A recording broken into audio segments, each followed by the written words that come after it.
نحمده ونستعينه ونستغفره ونعوذ بالله من شرور أنفسنا ومن سيئات أعمالنا من يهده الله فلا مضل له ومن يضلل فلا هادي له وأشهد أن لا إله إلا الله وحده لا شريك له وأشهد أن محمدا عبده ورسوله أما بعد فإن خير الحديث كتاب الله وخير الهدي هدي محمد صلى الله تعالى عليه وسلم وشر الأمور محدثاتها وكل محدثة بدعة وكل بدعة ضلالة وكل ضلالة في النار. أعوذ بالله من الشيطان الرجيم. بسم الله الرحمن الرحيم. والتين والزيتون وطور سينين وهذا البلد الأمين.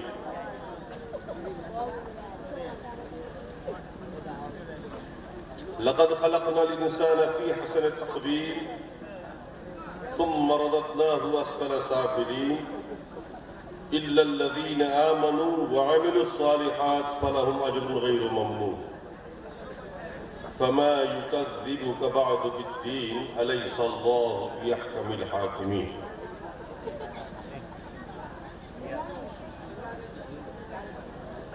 محترم سامعین، حاضرین، اسٹیج پر تشریف فرما علماء اکرام،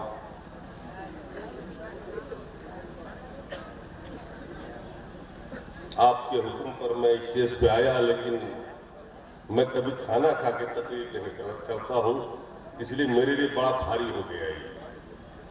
میں ہمیشہ تقریر بات پہلے کرتا ہوں، کھانا بعد میں کھاتا ہوں، لیکن آج خلاف معمول لوگوں نے پہلے ہی کھانا کھلا دیا۔ بہرحال اس حال میں بھی آپ کے سامنے میں ہوں۔ ہم آج اختصار کے ساتھ ایمان کی جزیات پر گفتگو کریں گے، اور خاص طور سے ایمان کا ایک جز ہمارا موضوع گفتگو ہے، اور وہ ہے ایمان بالآخرہ، جس کی کمزوری ہم تمام مسلمانوں میں خوب جھلکتی ہے، اور اسی کی کمزوری کی وجہ سے آج ہماری عملی زندگی صفر ہے۔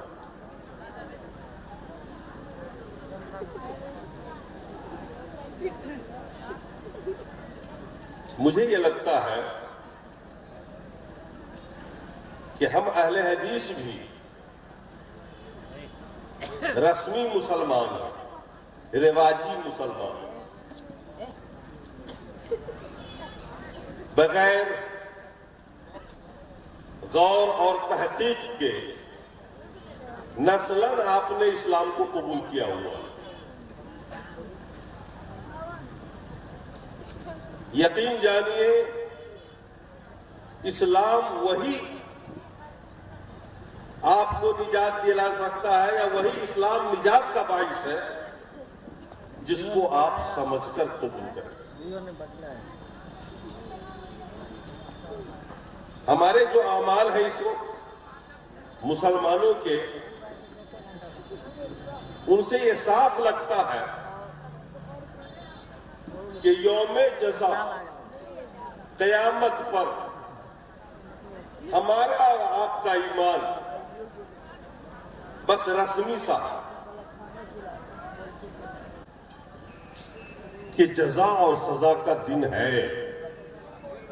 اللہ تعالیٰ دنیا میں بھی اچھے کرموں کا بدلہ دیتا ہے اور برائی کی سزا دیتا ہے۔ سمجھ لیجئے، یہ جو سورہ ہم نے بھی پڑھی ہے، والتین والزیتون وطور سینین وہذا البلد الامین، یہ اسی منظر میں مشرکین مکہ عقیدہ آخرت کا انکار کرتے تھے، قیامت کا انکار کرتے تھے، جزا و سزا کا انکار کرتے تھے۔ اللہ تبارک و تعالیٰ نے اسی کو سمجھایا۔ ترجمہ سنیے، اللہ نے فرمایا والتین، قسم ہے انجیر کی۔ انجیر جانتے نا آپ؟ انجیر جانتے؟ ایک پھل ہوتا ہے، انجیر ایک پھل ہوتا ہے، گول گول سا ملتا ہے، 500-600 روپے کلو، بازار میں بڑا فائدہ مند ہے، کبھی آئیے گا لے کے آئیے کھائیے اس کو۔ اللہ تبارک و تعالیٰ نے قرآن میں اس سورت کے اندر 4 باتوں کی قسم کھائی۔ والتین، قسم ہے انجیر کی، والزیتون، قسم ہے زیتون کی۔ زیتون بھی ایک پھل ہوتا ہے، اس کا تیل نکلتا ہے، دنیا کا واحد تیل ہے جس میں کولیسٹرول نہیں پایا جاتا، سب سے مہنگا تیل ہے یہ۔ والتین والزیتون وطور سینین، کوہ طور کی قسم، انجیر کی قسم، زیتون کی قسم، کوہ طور کی قسم۔ وَهَذَا الْبَلَدِ الْأَمِينَ، اور اس شہر مکہ کی قسم۔ 4 قسمیں کھائی اللہ نے۔ پہلی چیز یاد رکھو آپ کہ اللہ تعالیٰ جب کسی بات پہ قسم کھا کے کہتا ہے نا تو سمجھ لو وہ انتہائی امپورٹنٹ بات ہے، کیونکہ ہم اور آپ بھی قسم اسی وقت اٹھاتے ہو جب سامنے والا آپ کی بات کا انکار کرتا ہے یا انکار کرنے کی پوزیشن میں رہتا ہے، کسی کو شک ہو تو آپ قسم کھا کے بتاتے ہو تو اس کو یقین آ جاتا ہے۔ اللہ تبارک و تعالیٰ ان 4 چیزوں کی قسمیں کھاتا ہے، اور کھانے کے بعد کیا بتانا چاہتا ہے؟ ان 4 قسموں کا جواب قسم کیا ہے؟ رسول بنے ہیں اس سے پہلے جتنے آئے نبی آئے، کیونکہ اس سے پہلے دنیا میں شرک تھا ہی نہیں، سارے کے سارے مومن موحد تھے۔ ان 100 سالوں میں حضرت آدم سے لے کر کے حضرت نوح تک 100 سال کا زمانہ، مسلمان تھے، گناہ کرتے تھے، ان سے اللہ کی نافرمانی ہو جاتی تھی، لیکن شرک نہیں کرتے تھے۔ ہو سکتا ہے ان سے قتل ہو گیا ہو، ڈکیتی ہو گئی ہو، چوری ہو گئی ہو، یا اور بھی چھوٹے موٹے گناہ ہوئے ہوں گے، سب کچھ تھا مگر شرک نہیں تھا۔ شرک سب سے پہلے نوح علیہ السلام کی قوم نے اختیار کیا، انہوں نے قبروں کی پوجا شروع کی تھی، ولی کی محبت میں درگاہوں اور مزاروں پہ جا کے بیٹھے تھے، انہوں نے خود نے بنایا تھا، اس کی تصویر بنائی تھی شیطان کے اکسانے پر، اور انہوں نے بتوں کی پوجا شروع کی تھی قوم نوح۔ حضرت نوح علیہ السلام کی عمر 1000 سال کی ہوئی، سب سے لمبی عمر اللہ نے دی۔ 950 سال تک دعوت کا کام کیا، لوگوں کو توحید بتایا، سمجھایا، لیکن لوگ نہیں مانے، صرف 70 لوگ مسلمان ہو سکے۔ 950 سال تک حضرت نوح علیہ السلام دعوت کا کام کرتے رہے، سمجھاتے رہے، اور 950 سال میں صرف 70 لوگ مسلمان ہوئے۔ قوموں نے نبی کی بات نہیں مانی۔ اخیر میں حضرت نوح علیہ السلام نے بد دعا کی۔ اللہ تعالیٰ نے ہر نبی کو ایک دعا مستجاب کی ہے۔ مسلم شریف کی حدیث ہے، لِكُلِّ نَبِيٍّ دَعْوَةٌ مُسْتَجَابَةٌ فَتَعَجَّلَ كُلُّ نَبِيٍّ بِدَعْوَتِهِ۔ اللہ کے رسول نے فرمایا کہ اللہ تعالیٰ نے اپنے ہر نبی کو ایک ایک دعا دی ہے کہ زندگی میں جب مانگو گے ہم قبول کر لیں گے۔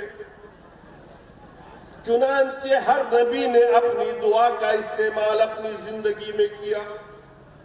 حضرت نوح علیہ السلام کو جب لوگوں نے تسلیم نہیں کیا، آپ کی دعوت کو قبول نہیں کیا، تو آپ نے بد دعا کر دی، اللہ تبارک و تعالیٰ سے اسی دعا کا استعمال کیا، آپ نے دعا قبول ہونی تھی، کیونکہ گارنٹی تو پہلے سے تھی۔ دیکھیے لیکن اللہ کے رسول کو دیکھیے، اللہ کے رسول نے کیا فرمایا، وَإِنِّي اخْتَبَعْتُ دَعْوَتِي شَفَاعَةً لِأُمَّتِي يَوْمَ الْقِيَامَةِ۔ ہر نبی نے اپنے اس دعائے مستجاب کا استعمال اپنی زندگی میں کیا، دعا قبول کروانے میں جلدی کر لی، لیکن میں نے اپنی اس دعا کو بچا کے رکھا ہوا ہے اپنی امت کی شفاعت کے لیے قیامت کے دن۔ آئندہ قیامت کے دن جب میری امت کے لوگ جہنم میں جائیں گے توحید والے، تو میں ان توحید والوں کو نکلواؤں گا، شفاعت کروں گا، سفارش کروں گا اللہ سے کہ اللہ یہ میری امت کے لوگ ہیں، انہیں تو نکال۔ گارنٹیڈ دعا تو ہے ہی، وہ تو ہونی ہے، اس امت کے تو لوگ بے شمار جائیں گے اپنے گناہوں کی وجہ سے، لیکن عقیدہ توحید کی وجہ سے واپس نکال کے جنت میں داخل کیے جائیں گے۔ اس دعا کا استعمال اللہ کے رسول نے کیا، اور پھر بھی اس رسول کی اتباع کرنے کا دل نہیں چاہ رہا آپ کا. سوچو آپ کیسے ہم لوگ بال کٹائیں گے فلاں کے اسٹائل میں، کپڑے پہنیں گے فلاں کی نقل میں، شادی کریں گے فلاں کی نقالی میں. سوچو آپ اللہ کے رسول نے کتنی قربانی دی آپ کے لیے، کتنی بڑی بڑی مصیبتیں آئی.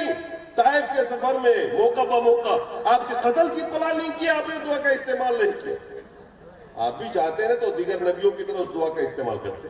چنانچہ حضرت نوح علیہ السلام نے اپنے اسی دعا کا استعمال کیا. اللہ تبارک و تعالیٰ نے حکم دیا ہے کشتی تیار کرو. حضرت نوح علیہ السلام نے کشتی تیار کرنی شروع کی. 6 مہینے لگ گئے، لمبی کشتی. اور پھر اللہ کا حکم ہوا کہ 70 جو مسلمان ہیں ماننے والے ان کو بٹھا لو، ہم عذاب بھیج رہے ہیں بارش کا، پانی کا. حضرت نوح کا بیٹا بھی مسلمان نہ ہو سکا، ان کی بیوی بھی نہیں ہوئی. آخر وقتوں تک حضرت نوح بیٹا کو سمجھاتے رہے، لوگوں کو بتاتے رہے کہ عذاب الہی آنے والا ہے، اور ایمان لے آؤ، اس کشتی پہ سوار ہو جاؤ، بچ جاؤ گے، ورنہ اللہ کا عذاب آئے گا، کوئی نہیں بچے گا.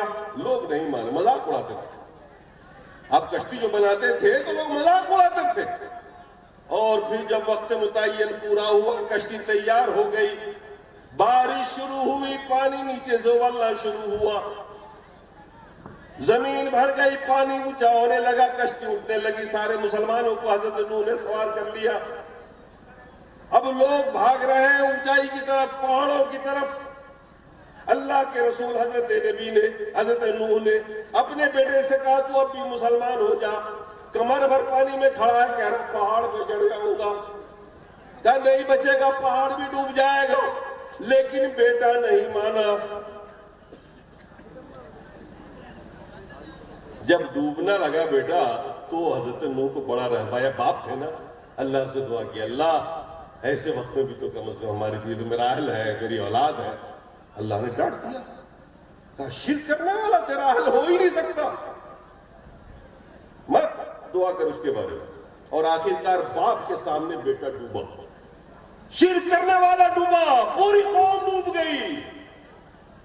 پہاڑ پانی سے ڈوب گیا، پانی برستا رہا رات دن. پہاڑ زیر آب آ گیا، پانی اوپر پہاڑ نیچے. اب کون بچے گا؟ کوئی بچا نہیں. وہ صرف 70 مسلمان بچے، پانی پہ تیرتے رہے، چلتے رہے. اور پھر ایک وقت آیا کافی لمبی مدت کے بعد، جب پانی خشک ہوا، پھر وہ سارے لوگ آبادی میں اترے اور پھر دنیا وہاں سے چلی.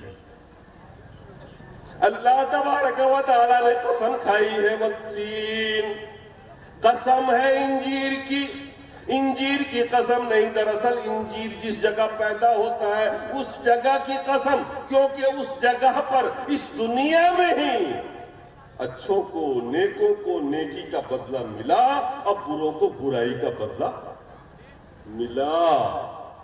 شرک کرنے والے گناہگار سارے ڈبوئے گئے، اور توحید والے، اللہ کے فرما بردار اطاعت کرنے والے سارے بچائے گئے. بات آئی سمجھ میں؟ والتین سے اشارہ اس پورے واقعے کو. پس منظر دیکھیے، قسم ہے انجیر کی. اب تین کو رہنے دیجئے، سیدھے جواب قسم سے جوڑ کے دیکھیے. فَمَا يُكَذِّبُكَ بَعْدُ بِالدِّينِ. اللہ فرما رہا ہے اس واقعے کو جان لینے اور دیکھ لینے کے بعد، بھلا تم میں سے کون ہے جو روز جزا کو جھٹلائے گا؟ جس نے اچھا کیا انجام پایا اچھائی کا، جس نے برا کیا برائی کا انجام اس دنیا میں بھی پا لیا، تو کل آخرت میں نہیں پائے گا وہ جو اصل جزا کا دن ہے. جب یہاں وہ تم کو بدلہ دے سکتا ہے تو اس آخرت میں بھی وہی دے گا، اور اصل حساب کتاب تو وہاں ہونا ہے. اب آئیے دوسرے کو دیکھتے ہیں. والزیتون، قسم ہے زیتون کی. یہ زیتون ایک پھل ہوتا ہے جو فلسطین میں جو بیت المقدس ہے نا، قبلہ اول جو ہمارا بیت المقدس ہے فلسطین، جس پہ آج قبضہ کر کے مقبوضہ اسرائیل بنا رکھا ہے یہودیوں نے، یہ پورا کے پورا علاقہ زیتون کا پیداوار ہوتا. بہت سارے انبیاء کرام وہی مدفون ہیں, وہی آئے, انہوں نے وہی دعوت کا کام کیا اور وہاں زیتون پیدا ہوتا. حضرت عیسیٰ علیہ السلام بنو اسرائیل کے آخری نبی. قوم بنو اسرائیل سمجھتے ہیں نا آپ؟ نہیں سمجھتے. حضرت ابراہیم علیہ السلام کی 2 بیویاں تھیں. ہاجرہ سے اسماعیل ہوئے اور سارہ سے اسحاق. یہ 2 بھائی ہوئے, 2 ماؤں سے باپ. اسماعیل علیہ السلام سے عرب بسا اور اسحاق علیہ السلام اپنی ماں کے ساتھ کہاں رہتے تھے؟ اسی فلسطین میں. ان کے بھی بیٹے ہوئے اسحاق کے یعقوب, وہ بھی نبی ہوئے, اور یعقوب کے 12 بیٹے ہوئے. ان میں ایک یوسف علیہ السلام نبی ہوئے. بڑے بیٹے کا نام تھا یہودا, اسی سے اس خاندان کا نام پڑا یہودی. بنو اسرائیل کو یہودی کہتے ہیں اور یہودی کو بنو اسرائیل کہتے ہیں.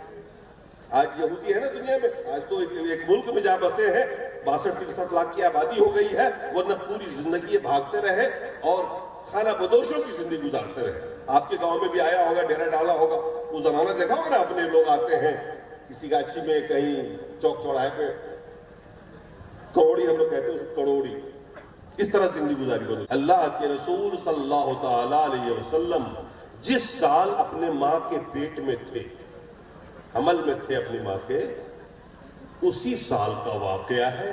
ابرہہ نام سنا ہے ابرہہ کا, عیسائی بادشاہ. اس نے مکے پہ حملہ کیا خانہ کعبہ کو ڈھانے کے لیے. خانہ کعبہ کو ڈھانے کے لیے اس نے اپنی بڑی فوج تیار کی تھی, ہاتھی کا فوج. اب ہاتھی کے سامنے اربوں کا اونٹ کاٹے گا. وہ آئے اور وادی محصر میں ڈیرا ڈالا. یہ بالکل مینا سے قریب جگہ ہے وادی محصر, جہاں ڈیرا ڈالا اپنی لاؤ لشکر کے ساتھ. اور پھر اس کے بعد خانہ کعبہ کو ڈھانے کا پلان. آپ سوچیں گے خانہ کعبہ ڈھانے سے کیا ملتا اس کو, کیا وجہ تھی؟ دراصل اس کے پیچھے ایک دشمنی تھی. پورے عرب والوں کو بھلے وہ شرک کرتے تھے, مگر خانہ کعبہ سے بڑی محبت تھی. وہ مانتے تھے اللہ کا گھر ہے, چونکہ وہ سب کے سب دین ابراہیمی پہ چلنے والے لوگ تھے. پہلے کبھی توحید پر ہی تھے وہ سارے لوگ, بعد میں ان میں شرک آیا, بدعت آئی, برائی آئی, اور پھر وہ دین سے نکل گئے. ان کے خاندان کے لوگ سب اچھے تھے, نیک لوگ تھے, ان کے پوروج سب نیک تھے, کیونکہ اسماعیل علیہ السلام کی اولاد میں سے, نبی کی اولاد میں سے ہیں. تو خانہ کعبہ کی بڑی عظمت تھی. اس عظمت کو کم کرنے کے لیے ایسے ہی ایک کعبہ بنایا تھا ابرہہ نے اپنے ملک میں, یمن میں, تاکہ اس کی عظمت کم ہو اور لوگ اسی کا طواف کریں آ کر. ایک عربی کو آ گیا غصہ, وہ جا کے پاخانہ کر دیا اس کے خانہ کعبہ. اس بات سے اس کو بڑی ناراضگی ہوئی. اس نے کہا کہ اصل خانہ کعبہ کو ہم ڈھا کے چھوڑیں. طاقت تھی, فوج تھی, چل دیا. وادی محصر میں ڈیرا ڈالا اس نے, اور اسی کے ارد گرد میں رسول اللہ کے جو دادا تھے عبد المطلب, ان کے 200 اونٹ چل رہے تھے. ان کا فوجی آیا, زبردستی ہاتھ کے لے کے چلا گیا.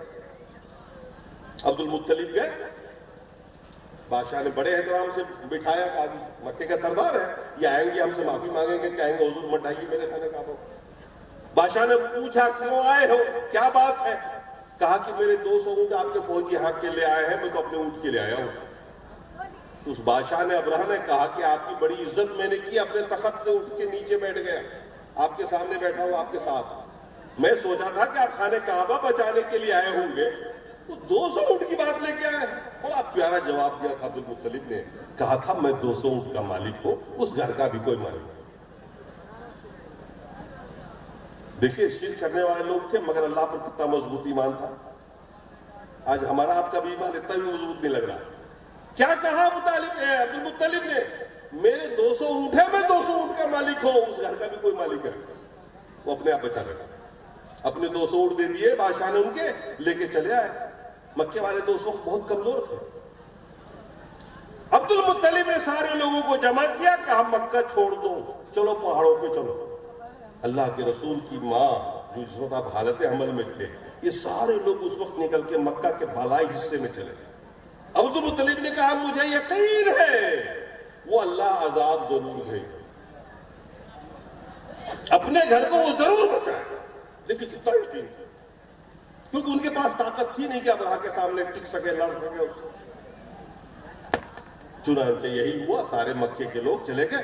عبد المطلب گئے خانہ کعبہ میں، خانہ کعبہ کا وہ جو چادر ہے اس کی پکڑ کے خوب روئے، اللہ سے دعا کی اے اللہ تو اپنے گھر کی حفاظت کرنا، اور وہ بھی چلے گئے. دیکھیں سارے شرک کرنے والے لوگ تھے، کوئی توحید میں نہیں تھا، اس وقت نبی پیدا ہی نہیں ہوئے تھے، لیکن اللہ پر بھروسہ، چلے گئے. اب ابراہ نے اب جب آگے بڑھ کے حملہ کرنا چاہا خانہ کعبہ پر، تو یہاں تک پہنچا ہی نہیں تھا، راستے میں تھا کہ اللہ تبارک و تعالیٰ نے اس ہاتھی والے فوج کے مقابلے میں چڑیوں کی فوج ہوئی. اور وہ بھی چڑیا کون سی؟ کوئی بڑا چڑیا نہیں، ابابیل. اس کی مہمہ بھی دیکھیے. وہ چاہتا تو ہاتھی کے مقابلے میں ہاتھی کو اتار سکتا، وہ چاہتا تو کوا کو بھیجتا، کبوتر کو بھیج دیتا، کوئی بڑی چڑیا اتارتا. لیکن اس نے اپنی قدرت دکھائی کہ دیکھو اس بڑے جانور کے سامنے میں ہمارے سب سے چھوٹا جانور جس کو میں فوج بنا کے بھیج رہا ہوں وہ کیسے تہس نہس کر سکتا ہے. یہ قدرت، تاکہ ہمارے ایمان میں پختگی آئے. فعال لما یرید ہے، وہ جو چاہتا ہے کرتا ہے، کوئی روکنے والا نہیں اس کو. کیا کیا اللہ نے؟ أَلَمْ تَرَ كَيْفَ فَعَلَ رَبُّكَ بِأَصْحَابِ الْفِيلِ. سورہ فیل تو پڑھی آپ سب لوگوں نے. پس منظر یہی ہے، اللہ تعالیٰ اسی واقعے کی یاد دلا رہا ہے 40 سال کے بعد، جب اللہ کے رسول نبی بنائے گئے، پیدا ہوئے، 40 سال کے بعد نبی بنے، تو ان مکے والوں کو مخاطب کر کے اللہ نے کہا أَلَمْ تَرَ كَيْفَ فَعَلَ رَبُّكَ بِأَصْحَابِ الْفِيلِ. اے مکے والوں، تو نے دیکھا نہیں کہ تیرے رب نے ان ہاتھی والوں کے ساتھ کیا کیا، کیسا کیا؟ اس وقت وہ لوگ زندہ تھے جن کے سامنے یہ حادثہ ہوا تھا کہ میرے بھیجے ہوئے نبی کو نہیں مان رہے ہو، ٹھکرا رہے ہو ان کی باتوں کو. تو نے اس رب کی قدرت نہیں دیکھی ہے کہ ہاتھی والوں کے ساتھ رب نے کیا کیا تھا؟ أَلَمْ يَجْعَلْ كَيْدَهُمْ فِي تَضْلِيلٍ. وہ ہاتھی کا فوج لے کے آیا تھا تاکہ عربوں کا اونٹ ٹک نہ سکے. اگر وہ لوگ آئے مقابلے میں تو کچل دوں گا، اونٹ بھاگ جائیں گے. اب یہ ہوا الٹا کہ خود اس کا داؤ اس کے خلاف پڑ گیا. وہ ہاتھی جو بھاگا پتھر کھا کے، ترمیہم بحجارۃ من سجیل، چڑیوں کو بھیجا اور چڑیوں نے پتھر برسانا شروع کیا. ان پتھروں میں اللہ نے وہ طاقت رکھی تھی کہ چھوٹی چھوٹی کنکریاں ہاتھی کے جس حصے پہ لگتی یا آدمی کے جس حصے پہ لگتی وہ حصہ ہی کٹ کے گر جاتا. ایٹم بم، کنکری اور ایٹم بم کا کام تھا. اللہ نے فرمایا کیا ہے مکے والوں، تم نے دیکھا نہیں کہ اللہ نے ہاتھی والوں کے ساتھ کیا کیا؟ أَلَمْ يَجْعَلْ كَيْدَهُمْ فِي تَضْلِيلٍ. ان کے داؤ پیچ کو ان کے خلاف ہی استعمال کیا. وہی ہاتھی جب بھاگا پلٹ کے پیچھے کی طرف تو ساری فوج کچلتی چلی گئی. تَرْمِيهِمْ بِحِجَارَةٍ مِّن سِجِّيلٍ. وہ پتھر چونچ سے برسا رہی تھی چڑیا، اور ہر پتھر اپنی جگہ پر ایک انگ کو لے کے جا رہا تھا. حدیث کی کتابوں میں آتا ہے کہ ابرہہ جو بادشاہ تھا نا، وہ بھی ہاتھی پہ تھا. وہ جو بھاگا ہے نا، تو صنعا راجدھانی کا نام ہے یمن میں صنعا. وہاں پہنچتے پہنچتے مرغے کا بچہ جو ہوتا ہے اتنا بڑا چوزا، اتنا بڑا رہ گیا تھا، پور پور گرتا چلا گیا اس کا. ترمیہم بحجارۃ من سجیل فجعلہم کعصف ماکول. اللہ نے کھائے ہوئے بھس کی طرح کر دیا. نتیجہ کیا نکلا؟ اللہ تبارک و تعالیٰ نے اس پورے واقعے کی طرف اشارہ کھا کے شہر مکہ کی قسم کھا کے بتایا کہ دیکھو شہر مکہ میں ایک واقعہ پیش آیا، اور اس واقعے میں بروں کو برائی کا بدلہ دیا گیا، اور جو اچھے لوگ تھے جن میں صلاحیت تھی ان کو بچا لیا گیا. تو اللہ تعالیٰ اس دنیا میں بھی آپ کے اچھے اعمال کا اچھا بدلہ آپ کو دیتا ہے، اور آپ کے برے اعمال کا بدلہ دیتا ہے. جو یہاں قادر ہے دینے پر، وہ کل آخرت میں نہیں دے گا.